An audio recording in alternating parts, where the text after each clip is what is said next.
Hello, welcome to Easy English. I thought today we could let you in on some secrets about getting around the UK quickly without having to rely on your mobile phone.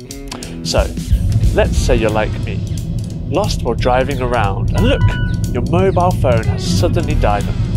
There's information and clues you can use to help identify your location and where you're going just from the words, letters and names of places on signposts you see, depending on how lost you really are.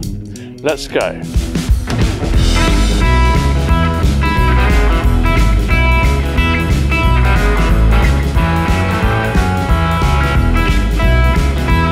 Whoa! Oh my God!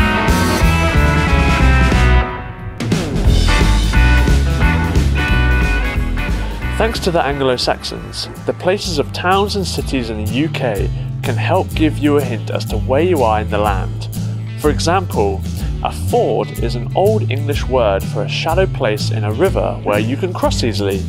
Oxford got its name because it was a place where oxen were driven across a ford in a river.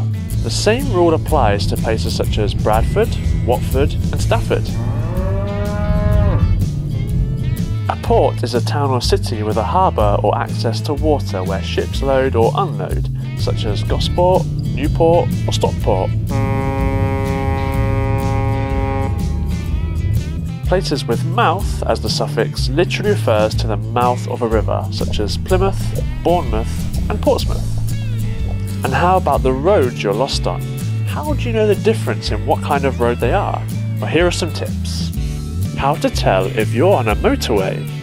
There are normally 3 lanes, but some sections of motorway have 2 lanes, whilst others have as many as 5. Motorways also have 2 carriageways with a central reservation. There are no footpaths or cycle lanes on the motorway. The hard shoulder on the left-hand side is for emergencies. Motorway signs are blue with white text. Overhead gantries provide lane closures and information. Smart motorways have variable speed limits which are adjusted in line with the flow of traffic. How to tell if you're driving on an A road. A roads comprise of single carriageway roads when traffic is passing in both directions, as well as dual carriageway roads when the road is split by a central reservation. There may be footpaths or cycle lanes on A roads, particularly in urban areas, but never on dual carriageways. A road signs are green with white text. There's an A prefix or suffix in the route name.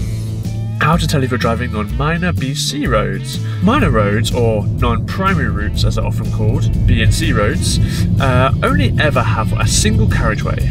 Most often there are 2 lanes, with cars able to pass each other, but some minor B and C roads only have 1 lane, with passing places to allow other cars travelling in the opposite direction to pass. Non-primary routes have white road signs with black writing. Pedestrians and cyclists are allowed on minor roads. In fact, you might often find pedestrians, like ramblers, walking on the side of the carriageway on small 1-lane roads, when there aren't any footpaths. Definitely something to remember when you're driving in the countryside. Come on, hurry up, you f***. Before I move on, I recommend you quickly check out our Patreon membership linked below. For as little as $5 a month, you could get learning exercises for this and all our other episodes. You can also get video and audio extras and access to our exclusive chat. So, let's say you found the correct town or city you're supposed to be in, but you're lost in a maze of smaller roads. The next up are the street signs. So a street is a paved road lined with houses and other buildings. It used to be the paving and the buildings that made a street a street. A road will run between 2 distant points, 2 towns for example. A way is a small side street off of a main road. An avenue may be used for residential roads. An avenue is traditionally a straight road with a line of trees or shrubs running along each side. A drive may be used for residential roads, but it also tends to be a private road that gives access to a small group of houses. A lane is usually a narrow road or street, usually lacking a shoulder. A crescent will be used for a crescent-shaped road, obviously. A square will obviously be used for a square road. A hill may be used for a hillside road only. A mews is a row of houses that have been converted from stables or built to look like stables. A close is a cul-de-sac or a dead end only. A place is exactly the same as a close, but also a residential road. A court is the same as a close, but possibly ends with a circle at the end. All the rest of the road names are mainly used for residential roads, and with most rules there are always exceptions. For example, Downing Street isn't technically a street, as it's private and a dead end, so it should really be a close. An interesting one that I haven't mentioned is circus, such as Oxford Circus, Cambridge Circus and Piccadilly Circus. So why the name?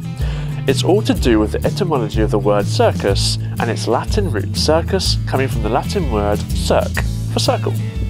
Oh come on you stupid car! Please do not refer to me as a car. Here's a quick tip. If you're looking for the centre of any city or town, I'd firstly ask someone for the high street.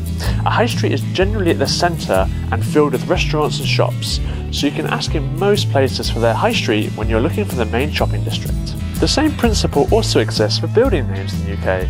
Just pay attention to the suffix and you can get a good idea about what the building is used for. For example, a house is a block office or residential only.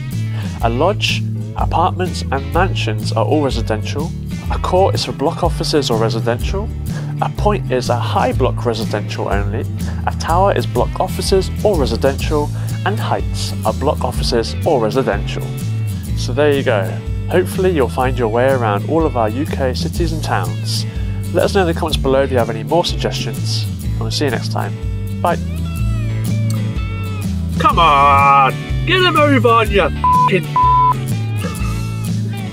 bang bang chitty chitty bang bang, a bye for your friend. Bang bang chitty chitty bang bang. And smart motorways have variable speed limits, which are adjusted blah blah blah blah blah blah blah.